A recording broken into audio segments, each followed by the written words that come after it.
കൊച്ചി രൂപതയുടെ വികാരി ജനറലായിട്ടുള്ള പ്രിയങ്കരനായ ശ്രദ്ധിച്ച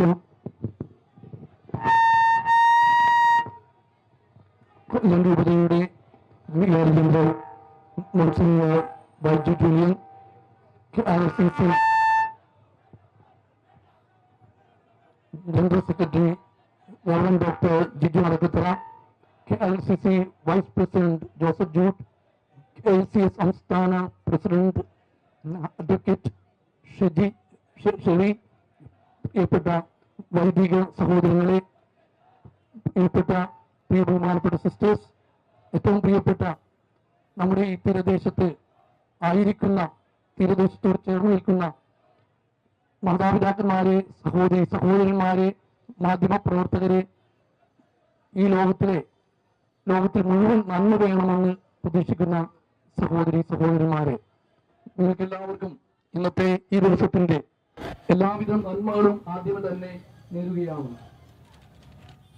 നമുക്കിന്നത്തെ ഈ കൂടിവരവ് ഇതൊരു തുടക്കം മാത്രമാണെന്ന് നമ്മുടെ ഇവിടെ വന്ന് എല്ലാവരും തന്നെ പറഞ്ഞു.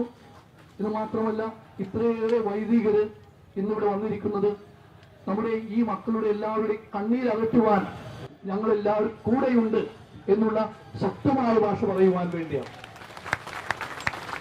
വത്തിക്കാൻ സെക്കൻഡിന്റെ ഗൗഡിയം എക്സ്പ്രസ് 1-ാം നമ്പറിൽ ഇപ്രകാരം പറയുന്നു: നിങ്ങളുടെ ദുഃഖവും നിങ്ങളുടെ സ്വപ്നങ്ങളും നിങ്ങളുടെ സങ്കടങ്ങളും നിങ്ങളുടെ ആകുലതകളും എല്ലാം തന്നെ ഞങ്ങളുടെയും ദുഃഖവും സങ്കടവും ആകുലതയും സ്വപ്നങ്ങളും ഒക്കെയാണ്. അങ്ങനെയെങ്കിൽ തീർച്ചയായിട്ടും നമ്മുടെ എല്ലാവരുടെയും ദൗത്യം ഈ പ്രദേശത്തുള്ള മക്കളുടെ കണ്ണീര് തുടച്ചു നീക്കുക, ഇവിടെയുള്ള മക്കളെ കൈപിടിച്ച് ഒരുമിച്ച് ചേർത്ത് പിടിക്കുക എന്നുള്ളത് തന്നെയാണ്.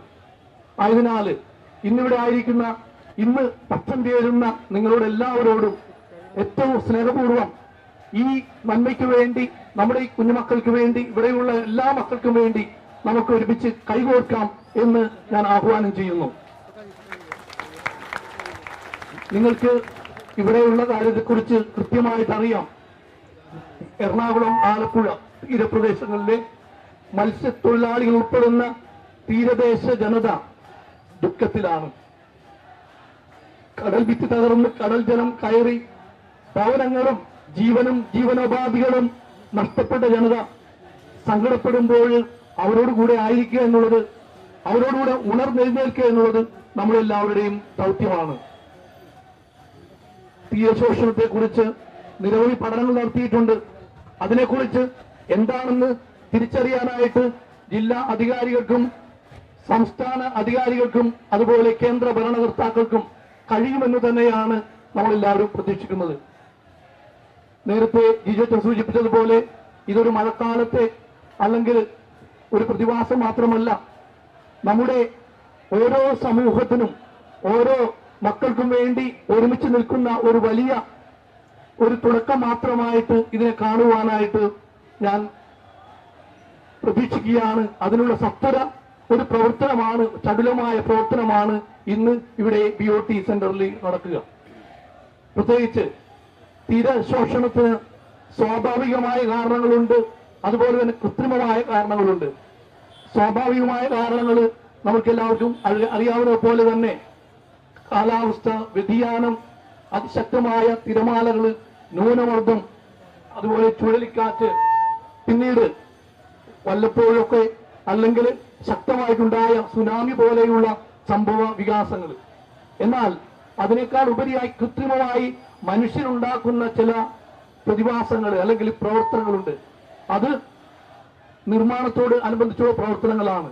അത് ചിലപ്പോൾ കടലിന്റെ ആഴം കൂട്ടുവാൻ അല്ലെങ്കിൽ തുറമുഖ വികസന പ്രവർത്തനങ്ങളുമായുള്ള ബന്ധപ്പെട്ട നിർമ്മാണങ്ങളാവാം, നദികൾ കെട്ടിയുയർത്തുന്ന അണക്കെട്ടുകളാവാം, അഴിമുഖങ്ങളുടെ ആഴം വർദ്ധിപ്പിക്കുവാനുള്ള പ്രവർത്തനങ്ങളാവാം, ചാനലിന്റെ ആഴം കൂട്ടുന്ന പ്രവർത്തനങ്ങളാവാം. ഇവയൊക്കെ നമ്മുടെ തീരങ്ങളെ നശിപ്പിക്കുന്നുണ്ടെങ്കിൽ അവയൊക്കെ സംരക്ഷിക്കുവാനായിട്ട് നമുക്ക് എല്ലാവർക്കും കടപ്പാടുണ്ട്. നമ്മുടെ നാട് ദൈവത്തിന്റെ നാട് എന്ന് നമ്മൾ അഭിമാനിക്കുമ്പോൾ അതൊരിക്കലും അപകടത്തിന്റെ സ്വന്തം നാടായി മാറാതിരിക്കുവാൻ നമുക്കെല്ലാവർക്കും ഒരുമിച്ച് കൈകോർക്കാം.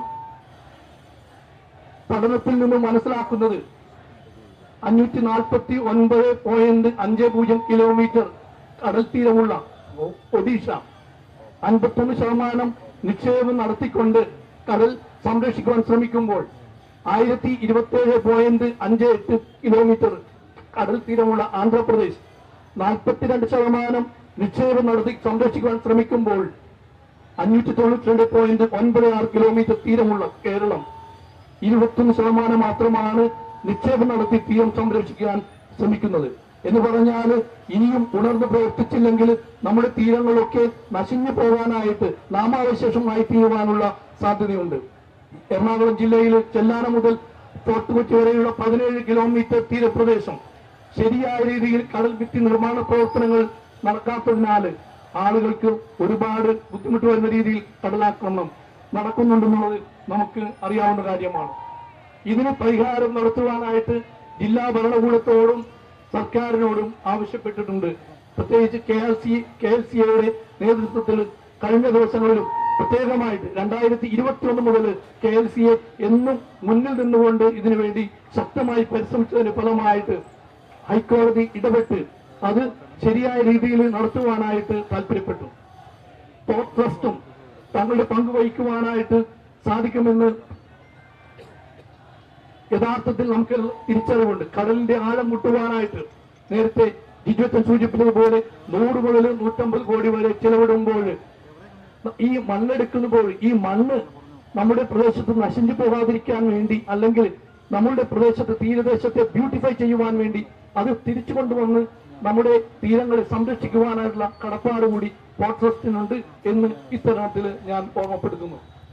17 കിലോമീറ്റർ വരുന്ന ഈ തീരദേശത്ത് ചെല്ലാനം മിനി ഫിഷിംഗ് ഹാർബർ മുതൽ ചെറിയ കടവ് വരെ 12 കിലോമീറ്റർ നിർമ്മാണ ചെലവിന് 344 കോടി രൂപ അനുവദിച്ചതിൽ 7.3 കിലോമീറ്റർ വെച്ച് ഫണ്ട് തീർന്നു പോയതിനാൽ പണി മുടങ്ങിപ്പോയി.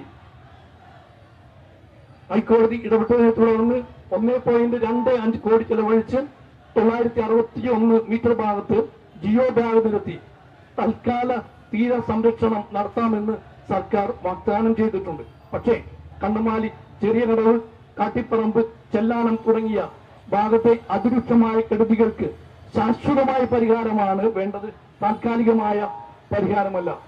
ആയതിനാൽ പ്രിയപ്പെട്ടവരെ, ഇന്ന് നമുക്കറിയാം ചെല്ലാനം മുതൽ പുത്തൻതോട് വരെ ചെയ്തു വച്ചിരിക്കുന്ന റെട്രോപോഡ് ഇനിയും ഫോർട്ട് കൊച്ചി വരെ നീട്ടിക്കൊണ്ട് ശാശ്വതമായ പരിഹാരം കാണുവാനായിട്ട് നമുക്കെല്ലാവർക്കും സർക്കാരിനെയും അതുമായി ചേർന്ന് നിൽക്കുന്ന എല്ലാ അധികാരികളെയും ഉണർത്തുവാനായിട്ട് ഒരു പാട്ടായി തീരുവാനായിട്ട് നമുക്കേവർക്കും സാധിക്കട്ടെ എന്ന് ആശംസിച്ചുകൊണ്ട് ഇന്നത്തെ ഈ ദിവസത്തിൽ നിങ്ങളുടെ എല്ലാവരുടെയും സാന്നിധ്യം കൊണ്ട് അനുഗ്രഹീതമായ വേദിയിൽ നിങ്ങൾക്ക് അനുഗ്രഹങ്ങൾ നേർന്നുകൊണ്ട് നിങ്ങളുടെ ഈ ഒരുമിച്ചുള്ള യാത്ര അത് ശാശ്വതമായ പരിഹാരത്തിന്റെ ഒരു സമയമായി തീരട്ടെ, ശാശ്വതമായ പരിഹാരത്തിന്റെ ഒരു സൈനായി തീരട്ടെ, ഒപ്പായി തീരട്ടെ എന്ന് ആശംസിച്ചുകൊണ്ട് ഒരിക്കൽ കൂടി എല്ലാ വൈദികർക്കും, പ്രത്യേകിച്ച് നമ്മുടെ കൊച്ചി രൂപതയിൽ നിന്നും ആലപ്പുഴ രൂപതയിൽ നിന്നും വന്നിരിക്കുന്ന വൈദികർക്കും അവരോട് ചേർന്ന് നിൽക്കുന്ന അൽമായ പ്രവർത്തകർക്കും സംഘടനയുടെ നേതൃത്വം കൊടുക്കുന്ന വ്യക്തികൾക്കും ഇന്നിവിടെ ആയിരിക്കുന്ന എല്ലാ മക്കൾക്കും അഭിവാദ്യം നേർന്നുകൊണ്ട് നിങ്ങളുടെ എല്ലാവരുടെയും അനുവാദത്തോടു കൂടി